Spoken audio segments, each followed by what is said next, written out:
Très heureux de vous retrouver, mesdames et messieurs, ce soir dans notre émission Point de vue, qui reçoit aujourd'hui le professeur Taylor Lubanga.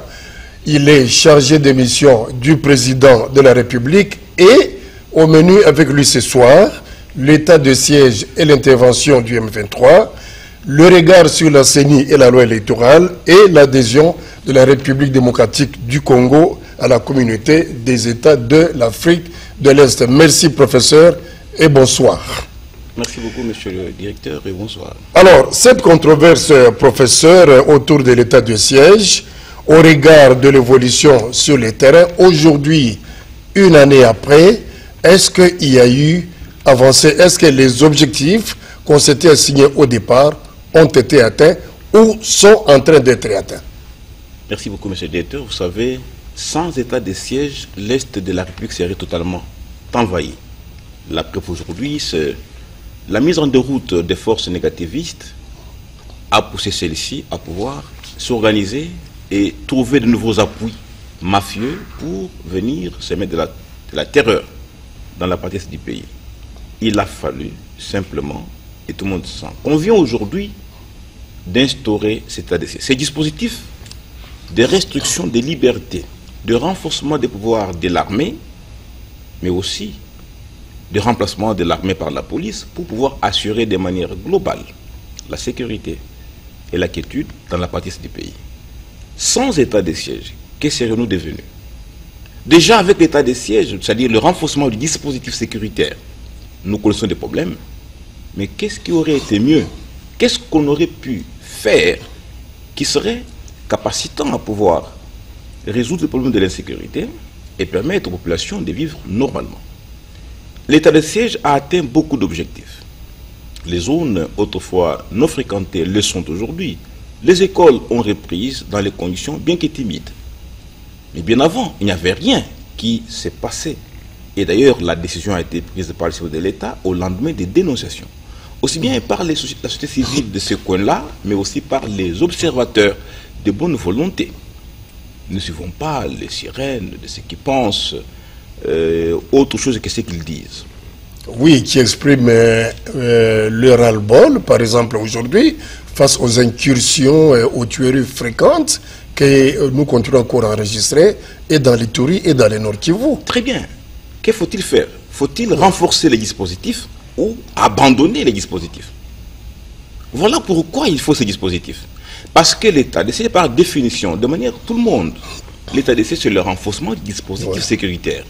Est-ce face à l'incursion, face à l'envahissement des forces négatives, et même face à la terreur qu'organisent certains Congolais en complicité avec les forces négativistes étrangères qui sont et qui sévissent dans cette partie du pays, faut-il alléger les dispositifs? Non. En toute rationalité, le dispositif renforcé est une réponse à ces incursions-là. Mais maintenant, il faut améliorer la manière, ou sinon l'approche opératoire ou opérationnelle de ces dispositifs. Ça, c'est une autre question, la question des stratégies, du déploiement et d'exécution de la politique de défense régionale. Il faut ici maintenant voir comment redéfinir la stratégie de déploiement. Qu'est-ce qu'il faut faire? Par où il faut commencer? Avec qui faut-il commencer? C'est ça la question. La question qui est posée et justement qui a des éléments de réponse sur la stratégie mise en place et qui aujourd'hui a poussé ces forces négativistes à dire qu'elles abandonnent elles-mêmes d'attaquer. Donc il faut remercier et même féliciter le président de la République qui lui a pensé au bon moment d'instaurer cet état de siège. Sinon, ça aurait été beaucoup plus tard. Alors professeur, mais vous le savez aussi bien que moi, toute guerre se termine toujours par un dialogue autour d'une table. Vous avez suivi le point de vue du M23, nous allons parler tout à l'heure, vous avez suivi, et puis avec la Codeco également, il y a le dialogue qui avait bien, donc le dialogue raté, qui avait été amorcé. Alors, est-ce que ce ne serait pas une approche beaucoup plus facile, en douceur, pour mettre fin à toutes ces atrocités? Non, mais Hitler disait une victoire militaire, quoique écrasante soit-elle trouvée, finit toujours par des échanges, des discussions à table. Qui empêche cette bande, ces individus à se rendre pour discuter? Personne les empêche. C'est une piste qu'il faut privilégier peut-être. Non, mais ils sont attendus. L'appel fait, lancé par les forces de l'ordre à l'endroit de cette bande, de ces individus, à pouvoir se rendre, est en cours. Les portes ne sont pas fermées. Ils doivent se rendre. Ils doivent venir discuter, poser des problèmes auprès des structures organisées dans le milieu où ils opèrent pour une solution radicale et définitive. Personne ne leur empêche de se rendre. Qui les leur empêche? C'est qui? Personne. Ils doivent se rendre. Cette bande et ceux qui les soutiennent doivent considérer que l'heure de la terreur est révolue. Les enjeux ne sont pas les mêmes, les réalités aussi. Aujourd'hui, il faut tenir compte de la dynamique nationale. Le Congo n'est pas prêt à faire les lits des complots, les lits de manque de sagesse de nos frères qui se laissent manipuler. Ils ne réussiront pas. Ceux qui ont commencé il y a beaucoup d'années n'ont pas réussi et ne réussiront jamais à diviser le pays. Le Congo sera un et indivisible dans ses frontières telles qu'il se comporte et se porte. Ils se trompent, ils n'arriveront pas et les Congolais ne sont pas prêts à céder 1 centimètre de leur territoire à qui que ce soit. Alors, voilà pourquoi il est dans leur intérêt de pouvoir se rendre pour poser ces problèmes auprès de l'autorité provinciale, communale établie et qui les attend. Personne ne leur empêche de venir. Qui se rendent. Oui, mais seront les bienvenus. Après le M23, il y a eu les accords, je crois, qui avaient été signés à Nairobi il y a quelques années. Il semble que les textes sont restés lettres mortes jusqu'à ces jours. Qu'est-ce qui s'est passé exactement? Monsieur le directeur, est-ce que doit-on encourager la prime à la capacité de nuisance? Est-ce que doit-on accorder l'audition, l'oreille à un groupe de Congolais qui un matin se lèvent, prennent des armes, tuent nos frères et demain revendiquent les postes de responsabilité politique? Est-ce que doit-on continuer à considérer comme une stratégie de récupération de l'impérium d'une partie de pouvoir à cette bande d'individus dépourvus de toute réflexion, mais la démobilisation n'a pas suivi, qui se livrent aux tueries et au pillage du pays en complicité avec les forces négatives de la région, accéder aux fonctions de responsabilité? Cette époque est révolue, monsieur le directeur, je vous le répète, les Congolais ont pris conscience.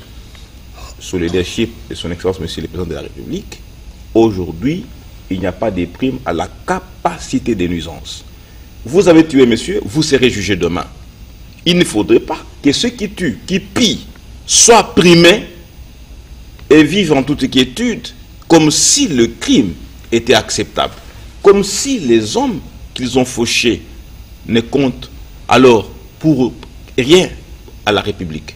Nous considérons qu'il ne faudrait pas encourager ceci parce que ceci risquerait d'être une pédagogie négative. Oui, mais d'accord, mais la démobilisation également n'a pas suivi. C'est ce qui a exacerbé les autres, par exemple.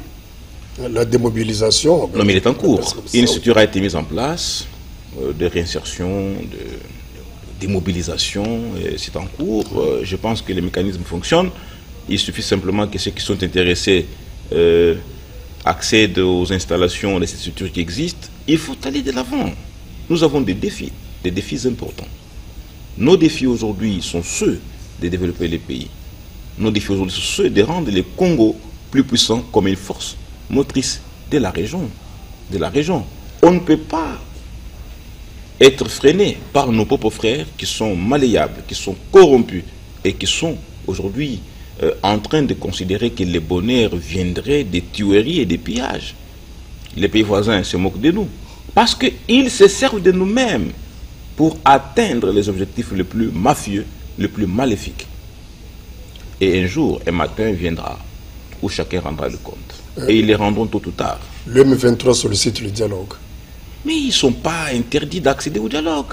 Je vous ai dit ici que les portes des structures politiques, étatistes, structures provinciales sont ouvertes. Les attendent, qu'ils se rendent. Il n'y a pas de conditions à poser lorsqu'on a tué. Lorsqu'on a tué, À défaut d'être jugé, on vous accorde l'accueil. C'est d'ailleurs déjà beaucoup pour eux. Ce n'est peut-être pas le point de vue de la Codeco. La preuve avec cette question des otages qui viennent heureusement d'être libérés. Encore une nébuleuse, Codeco. Voilà un pays de Codeco, un pays d'M23. Mais quelle république allons-nous construire avec Codeco, avec M23? Monsieur le directeur, ce sont des bandes d'individus qui doivent comprendre que l'heure de l'aventurisme est dépassée. La gouvernance sécuritaire actuelle, transparente, comme vous le remarquez, n'est pas dans des deals.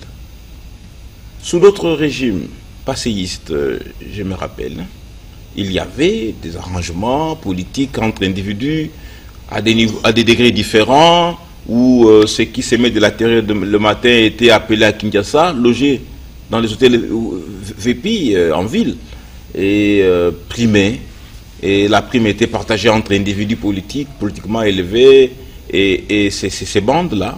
Donc je pense que ce temps ne doit pas revenir. Nous devons nettoyer les forces négatives qui se vissent dans la partie du pays. Nous devons leur dire de rentrer dans le rang. Nous devons leur dire de revenir à la raison. Parce que nous n'avons que ça combattre. L'air est aux enjeux. Comment développer le pays? Comment rendre les transports aujourd'hui régionaux possibles? Comment... Mon Dieu, mais les États se mettent ensemble aujourd'hui pour avancer. Pourquoi nous ne pouvons, comme État de la région, avoir des États amis et ennemis en même temps? Cette dualité, oui, justement, nos voisins, en l'occurrence le Rwanda et l'Ouganda, à votre avis, est-ce qu'ils jouent franc jeu? La notion ami-ennemi est une notion difficile cette question de la sécurité dans notre région ne peut être résolue que d'une manière globale, c'est-à-dire avec nos voisins. Alors, nous avons ces gens du M23 qui s'étaient réfugiés et en Ouganda et au Rwanda, mais aujourd'hui, ils viennent de là pour commencer à attaquer la République démocratique du Congo. Mais alors, est-ce que ce n'est pas avec la bénédiction de ces deux pays qui les ont hébergés? Je pense qu'il faut trois solutions. Une solution globale, régionale, donc des États voisins. Une solution internationaliste, en application des règles du droit international. Mais aussi une solution, et là je suis très désolé de vous le dire, solution militaire, souveraine et nationale. Il faut tout essayer. Le président de la République, au lendemain de son accession au pouvoir, a fait le tour de la région. Il est allé plusieurs fois au Rwanda, il est allé à l'Ouganda. Il est de bonne volonté. Il a même pensé, lui, à la France et l'Allemagne. Vous savez, lorsqu'on vote un président en France, comme lorsqu'arrive un nouveau chancelier en Allemagne, sa première visite c'est en France, ou inversement. Parce que le moteur de l'Europe, c'est la France et l'Allemagne. Le moteur de l'Afrique de l'Est, l'Afrique des Grands Lacs, je voulais dire, c'est le Rwanda et le Congo. Pourquoi ces deux États ne développent-ils pas une relation de confiance mutuelle, de sécurité régionale ou bilatérale? Pourquoi n'arrivons-nous pas à la même bonne foi que celle du président Félix Antoine Tshisekedi? C'est la question précisément, faut-il leur faire confiance? Je pense qu'il faut faire confiance à tout le monde, mais il ne faut pas être naïf. Il faut désormais, dans cette dose de confiance, développer un réflexe, un dosage de prudence et même de sagesse. Mais pourquoi? Parce que le caïman de la région, j'entends ici ceux qui ont fait plus d'années au pouvoir, considère être le seul détenteur de la raison. Mais là, nous parlons des personnes qui meurent. Nous parlons du pillage des ressources dans cet espace, disons, de la région. Il faut ces trois solutions-là. Une solution nationaliste par la force, donc la défense nationale, qui doit s'assumer, quel qu'en soit le prix à payer. Il faut une force militaire, sécuritaire, préparés à ces enjeux-là, de la raison, de la raison. Mais là, nous parlons des personnes qui meurent. Nous parlons du pillage des ressources dans cet espace, disons, de la région. Il faut ces trois solutions-là. Une solution nationaliste par la force, donc la défense nationale, qui doit s'assumer, quel qu'en soit le prix à payer. Il faut une force militaire, sécuritaire, préparée à ces enjeux-là. Nous devons développer des bataillons sécuritaires dans cette partie de la République pour non pas faire la peur, mais être prêt à affronter toute éventualité qui viendrait. Mais il faut en même temps que cette force nationale est constituée, développer l'approche régionale, le multilatéralisme restreint au niveau de la région, pour pouvoir sensibiliser les autres et leur dire, parce que vous savez, c'est un pays, nous sommes en interdépendance, du point de vue économique et social. Les populations se fréquentent, sont interconnectées, de sorte que la perturbation ou la subversion dans un État a des conséquences directes sur notre État de la région. Mais la CIRGL avait... Et qu'il faut continuer à être dans cette synergie. Professeur, la CIRGL avait prévu tout ça. Mais voilà, mais tout est prévu, mais rien n'est appliqué. Le problème n'est même pas au niveau de la prévision des textes, mais des dispositifs.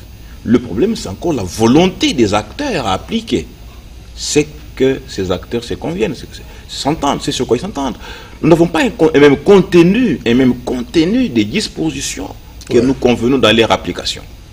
C'est comme si au lendemain de la signature d'un accord, d'un texte, au lendemain simplement, c'est tout le contraire de ce qui est convenu, qui est appliqué. Et le point de départ, c'est voilà. Nous n'allons pas nous plaindre contre qui que ce soit. Nous sommes un État, nous allons nous assumer, sans négliger l'approche régionale, sans oublier le multilatéralisme régional, qui est en même temps, qui devient complémentaire à la situation nationale. Parce que nous n'allons pas accepter qu'un individu ou un groupe d'individus mette en déroute, perturbe la sécurité et la vision du président de la République qui essaie de développer les pays. Oui, mais le problème... Cette terre-là, de pleurnicher appartient au passé. Nous sommes un peuple, nous allons nous assumer et nous ne reculerons pas lorsque les intérêts du pays sont menacés par des personnes bien identifiées. Et au jour d'aujourd'hui, la documentation des choses sont en monitoring pour dégager les responsabilités et permettre aux structures compétentes les unes comme les autres à pouvoir, chacune en ce qui la concerne. Alors, vous êtes analyste politique, professeur, mais dites-moi, essayez un peu d'aller beaucoup plus loin, mais d'après vous, que nouvelles exactement nos voisins de l'Est? Nos voisins nouvelles, c'est que nous avons. C'est simple. C'est-à-dire? C'est-à-dire que le Rwanda devient le premier producteur de certaines ressources qu'il n'a pas. Que le Rwanda devient le marché de produits qui sont simplement au Congo. Que le Rwanda n'a pas d'espace vital à la dimension de sa démographie. Ce sont des réalités, on ne s'en cache pas.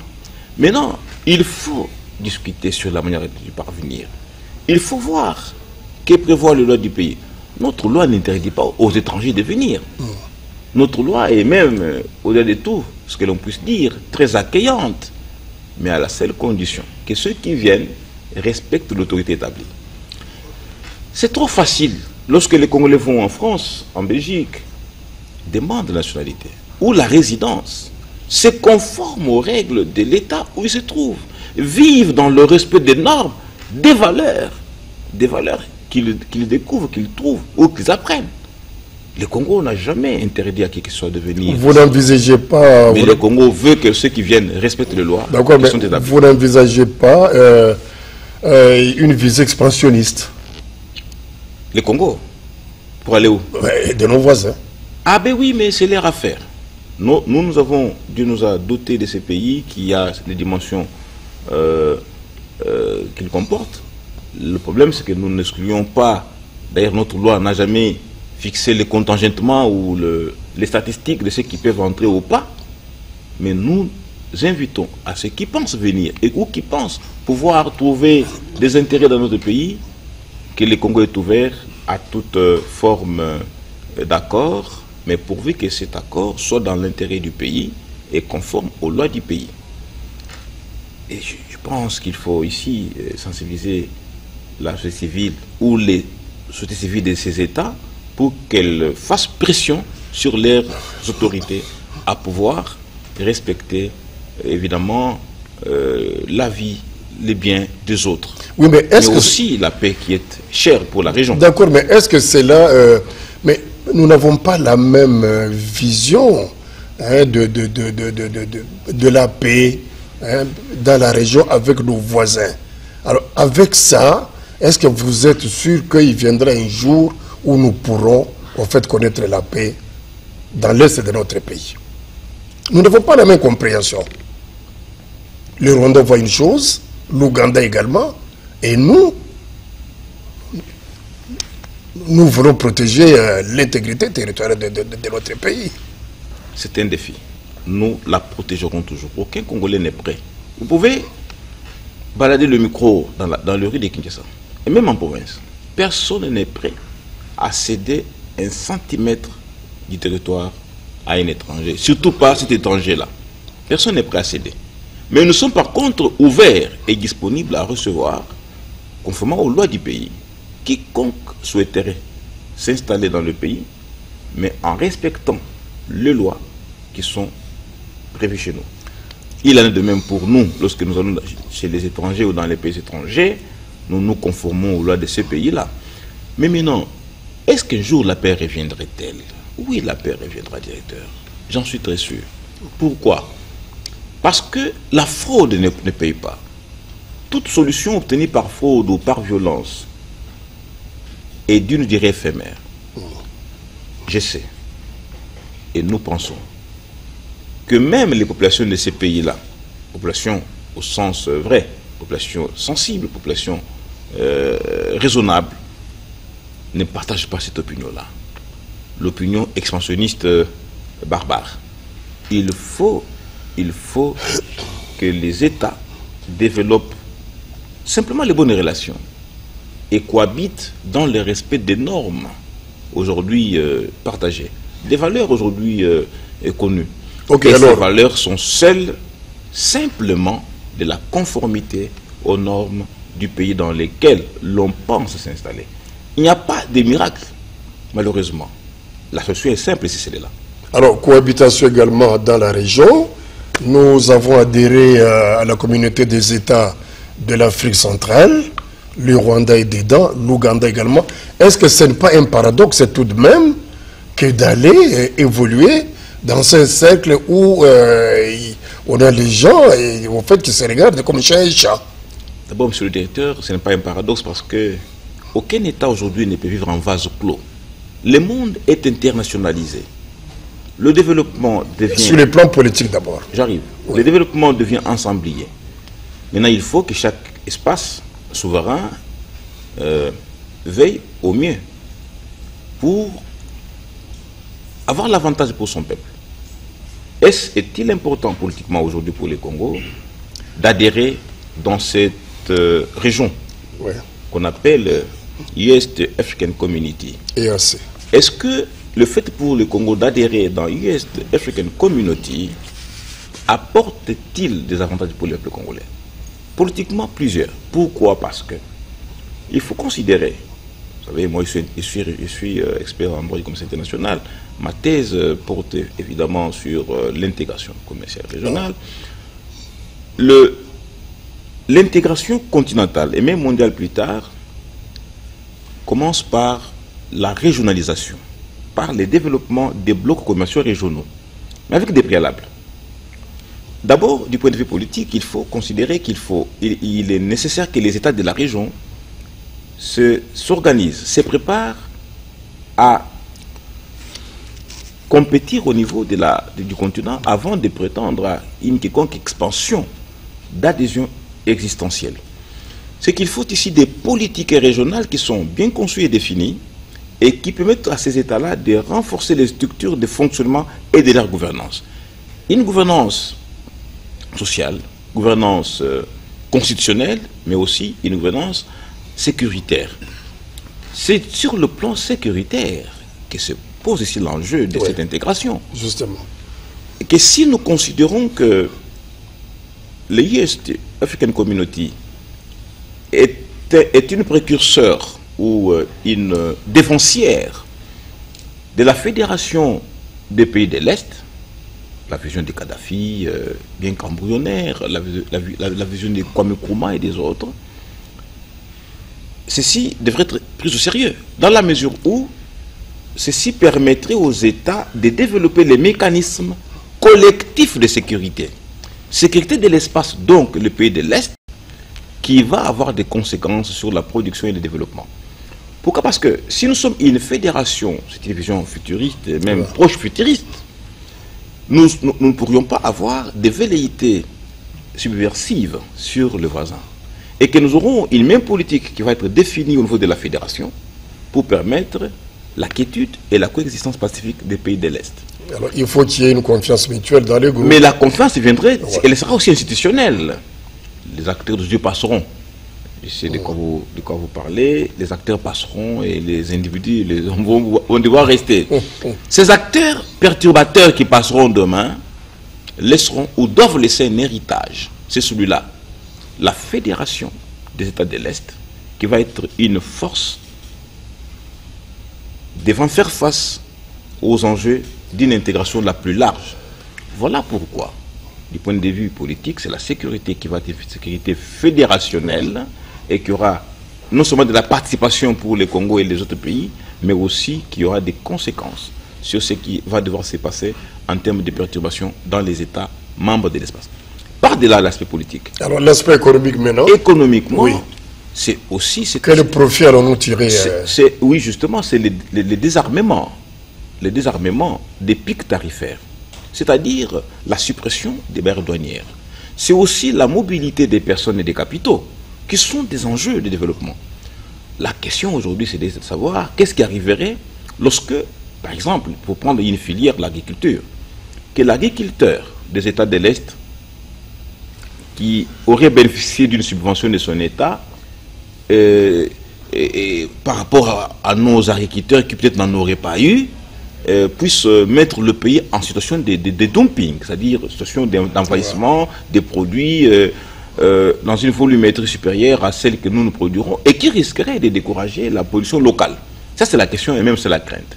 Voilà pourquoi il faut tout aussi développer le mécanisme anti-dumping, c'est-à-dire développer les droits compensateurs qui sont ici conçus en forme de taxes qui doivent être modulées en tenant compte des contingentements qui vont être définis ou à définir pour arriver à permettre à notre agriculteur de ne pas être anéanti par l'envahissement des produits agricoles pour ne prendre que ces secteurs et qui pourraient provenir justement de l'agriculteur subventionné de la région. Et comment ça peut se passer? Nous avons les engagements avec les pays de l'Afrique australe, au niveau de la SADC, maintenant c'est avec l'Afrique de l'Est, et la RDC se trouve au milieu, si vous voulez, à la croisée des chemins de toutes ces organisations. Est-ce que, au fait, les clauses de développement sont les mêmes dans les deux organisations? Heureusement, lorsque j'identifie les règles de la SADC, par exemple, et celles de l'African Community, il y a un avantage ici, c'est qu'il y a la langue, aussi locale qu'officielle. Parce qu'il y a l'anglais, il y a le français, il y a les swahili qui sont des langues officielles de East African Community. Mais l'avantage, c'est que avec la langue, les populations se comprennent mieux. Ça véhicule les informations. Mais au-delà de cet aspect linguistique, il y a l'aspect proximité. C'est vrai que les Français sont les mêmes, mais ici on est très proches. On a même presque une même mentalité. Ce qui permet, évidemment, cette mobilité des produits. Parce qu'au niveau de la région, il faut voir l'infrastructure. L'infrastructure pour aller en Afrique du Sud, pour aller dans le pays, d'autres pays membres, ce n'est pas tout facile. Or, au niveau de la communauté africaine, il y a possibilité d'y aller par véhicule. Vous savez, on peut quitter Lubumbashi et aller en Namibie par véhicule. On peut passer par les Kenyans. Et donc, il faut développer le projet intégrateur. D'abord la route. Avoir une même route. Pourquoi pas penser à une police de commerce régionale avant de penser à la police politique qui impliquerait beaucoup plus de volonté que nous en avons aujourd'hui pour pouvoir nous accompagner et comme État totalement prêt à accepter l'intégration et que ceci permettrait un très bon commerce, une bonne politique de commerce, une bonne structure d'infrastructures routières et même ferroviaire. C'est cette proximité qui est un avantage beaucoup plus important qui joue en faveur de l'IST African Community par rapport aux autres organisations auxquelles nous appartenons. Oui, mais je comprends la difficulté de l'appartenance à plusieurs organisations. Oui, justement. Mais évidemment, c'est comme j'ai dit, la position du Congo, un pays d'Afrique, au centre de l'Afrique, lui permet de s'adapter et même de s'intégrer dans plusieurs régions. Parce que nous sommes de la proches, SADC, nous sommes proches justement, et puis de la CAC aujourd'hui. nous sommes proches de l'Est, proches du centre. Nous sommes au centre, proches de l'Est, avec nos voisins, proches de l'Ouest. Évidemment, nous avons une position géopolitique riche qu'il faudra capitaliser. Maintenant, les problèmes, monsieur le directeur, ce sont des rationalités. Il faut un concours des rationalités. Il faut des compétences nécessaires à tirer profit de cette pluralité intégrationnelle, pluralité adhésionnelle. Les politiques douanières doivent être bien conçues dans l'intérêt des pays parce que nous sommes à la fois une société de consommation au regard du nombre de consommateurs que nous avons au pays. Vous savez, nous sommes plus de 80 millions d'habitants. Nous constituons plus que la moitié des États de l'Afrique centrale et autant pour les pays de l'Est.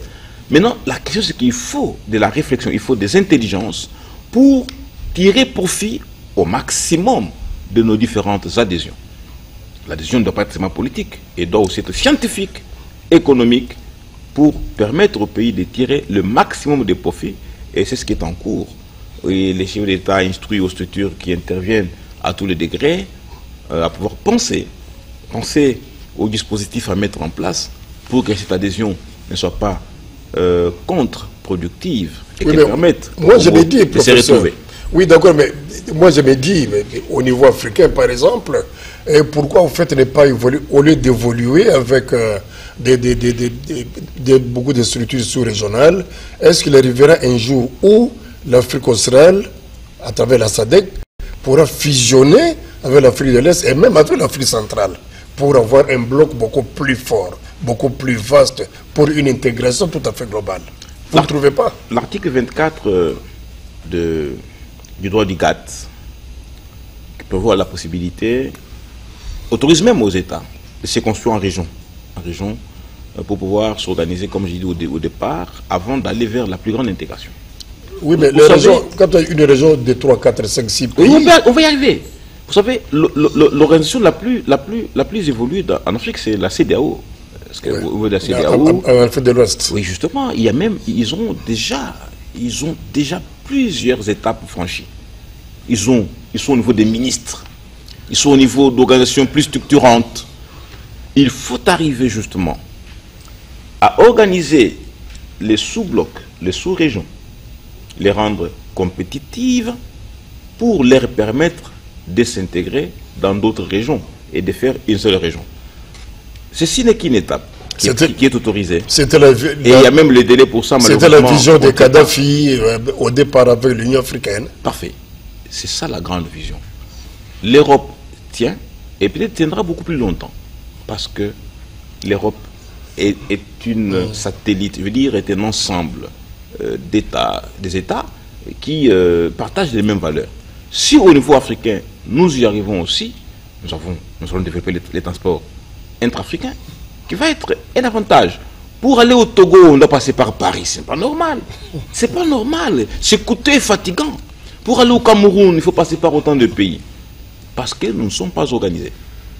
Il faut organiser l'intégration des petites régions qui va permettre la plus grande intégration pour permettre au pays d'émuler au niveau continental et même au niveau pluricontinental.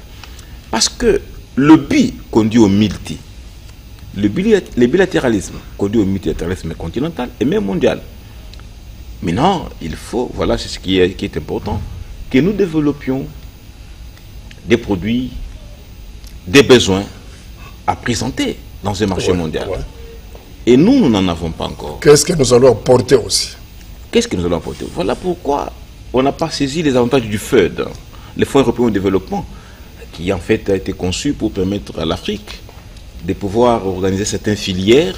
Ce fonds donné au Congolais depuis plusieurs années n'a jamais atteint les objectifs pour lesquels il a été conçu. Il existe une mosaïque d'enveloppes de ce fonds.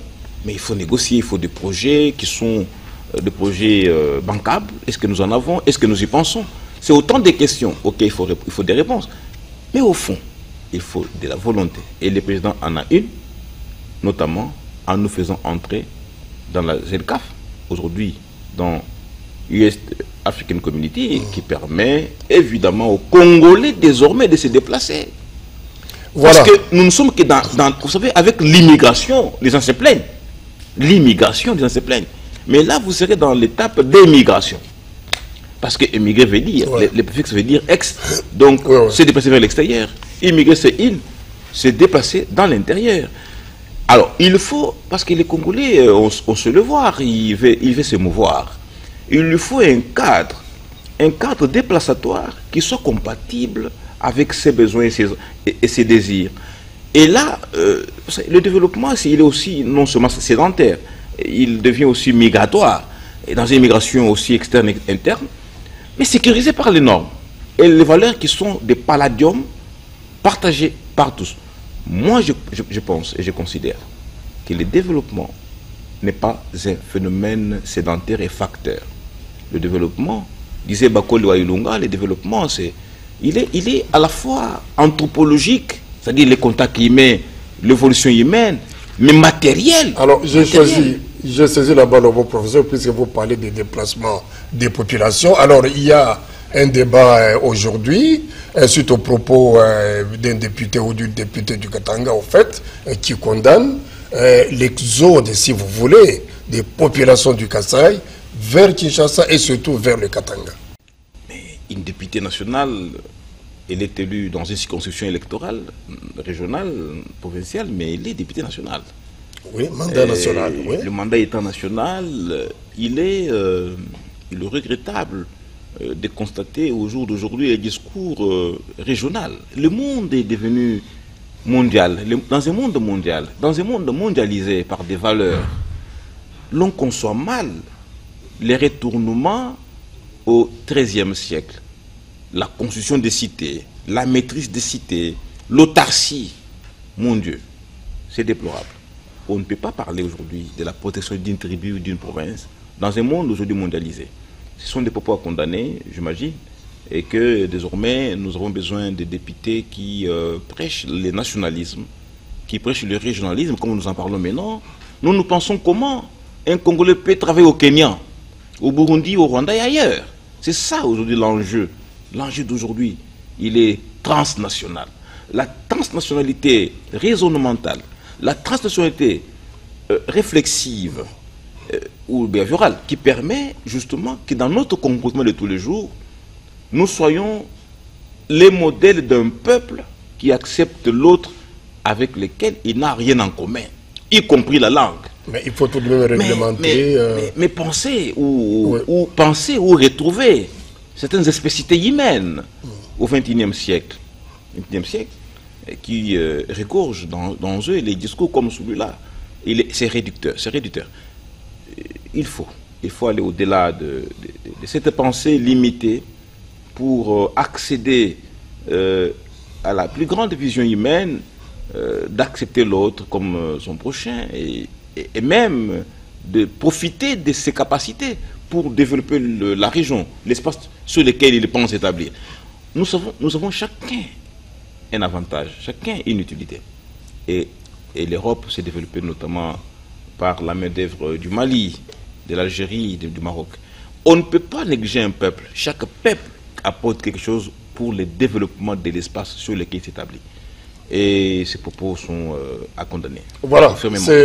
Alors, professeur, nous allons terminer par un autre point qui fait le buzz aujourd'hui.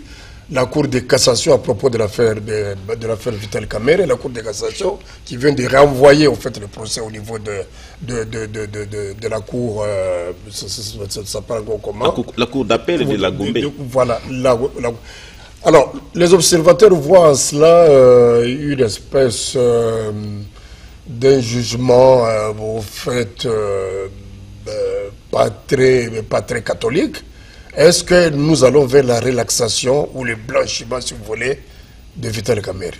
Vous savez, le chef de l'État n'intervient pas, autant il nous interdit, nous, ses collaborateurs, d'intervenir dans les affaires judiciaires, ce qui me met en difficulté d'avoir une opinion que soit politique, mais techniquement. Vous êtes professeur du droit. Parfait, parfait. Techniquement, il faut considérer que la Cour de cassation a des possibilités quand elle reçoit une affaire.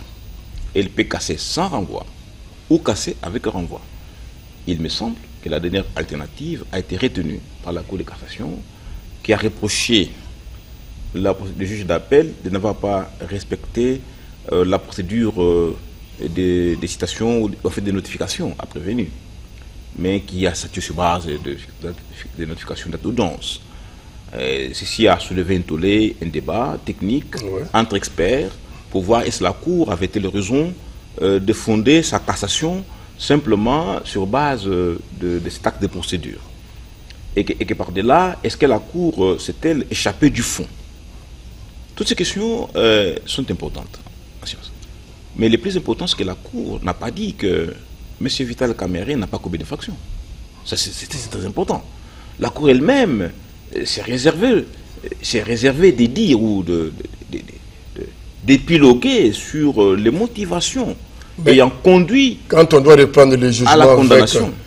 Quand on doit reprendre le jugement avec d'autres juges, par exemple, est-ce que ce n'est pas... Mais les autres juges n'ont pas leurs lois. Ce sont les mêmes lois de la République. Il faut que la personne se calme. Les autres juges n'ont pas un code à eux. Nous avons le même code pénal qui va devoir être appliqué. Ou qui est d'application? La loi étant impersonnelle. Les individus étant parfois épris de sentiments. C'est ce qu'il faut intégrer comme, je veux dire, approche technique, impartiale de l'analyse globale de la question. La Cour s'est simplement limitée sur l'acte ayant servi de la saisine ou de sa saisine, donc la saisine de la Cour d'appel, à pouvoir rendre son arrêt. Mais maintenant, il appartient au juge autrement identifié, autrement choisi, à pouvoir régulariser la procédure et à voir au fond si le président Vital Kamerhe serait en droit de quelque chose et à juger les faits conformément aux lois de la République. C'est ce qu'il faut. Il faut apaiser les énergies de ceux qui pensent à autre chose. L'état de droit, c'est aussi cet état qui fait justice, qui rend justice. Les acteurs de l'état de droit, c'est qui sont en premier plan, ou au premier plan, le magistrat, sont tout aussi des humains et conscients des enjeux de l'heure. Je crois qu'ils feront, à l'occasion de la procédure de renvoi qui leur est ouverte, feront œuvre utile et rendront justice. Que la population se calme, parce que on ne peut pas apprendre aux magistrats ce qu'ils doivent faire, c'est leur travail, ils sont indépendants. Nous sommes dans cette indépendance de la justice telle qu'elle avait conçu Baron Montesquieu. Et on ne peut pas demander à l'exécutif ce qu'il pense du judiciaire. La relation est même interdite. Vous savez, en Amérique, le président américain ne dit pas bonjour au président de la Cour suprême.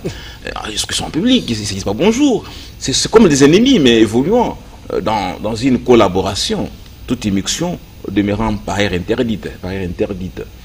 Non, je crois que la Cour de cassation a fait son œuvre, la Cour d'appel fera la sienne, qu'il faut accorder le temps au temps, les choses se feront conformément aux règles de l'art. Oui, mais à suivre les réactions aujourd'hui, on voit déjà Kamerhe blanchi, et on les voit retourner sur la scène politique. En tout cas, la Cour ne l'a pas dit. La Cour oui, elle n'a pas dit, mais ne l'a pas dit. Oui, on entrevoit déjà ça. Ah, les gens entrevoient déjà. Oui. Mais ce serait une bonne chose pour ceux qui pensent arriver à ça. C'est pour eux aussi bien. Mais il faut laisser les juges faire leur travail en toute indépendance. Ce que moi j'implore, c'est l'indépendance du pouvoir judiciaire. Cette indépendance telle qu'elle la conçoit les chefs de l'État, qui refuse toute immixtion, toute ingérence dans l'administration de la justice, elle est seule qui va être garante, disons, du socle ou du bastion de l'état de droit, cet état pour lequel beaucoup de Congolais sont morts, cet état évidemment qui est celui à partir duquel peut partir un développement alors vrai et autocentré. Voilà, merci beaucoup professeur Taylor Lubanga, merci d'avoir accepté notre invitation. C'est sûr qu'on n'a pas épuisé, nous ne sommes pas allés vraiment au fond de tous ces thèmes que nous venons d'aborder ici, c'est qu'une partie remise. Nous connaissons votre disponibilité chaque fois qu'on vous fait venir sur ce plateau. Vous reviendrez certainement dans quelques semaines pour approfondir l'actualité qui aura certainement évolué. Madame, Monsieur, merci. Nous avons ainsi terminé.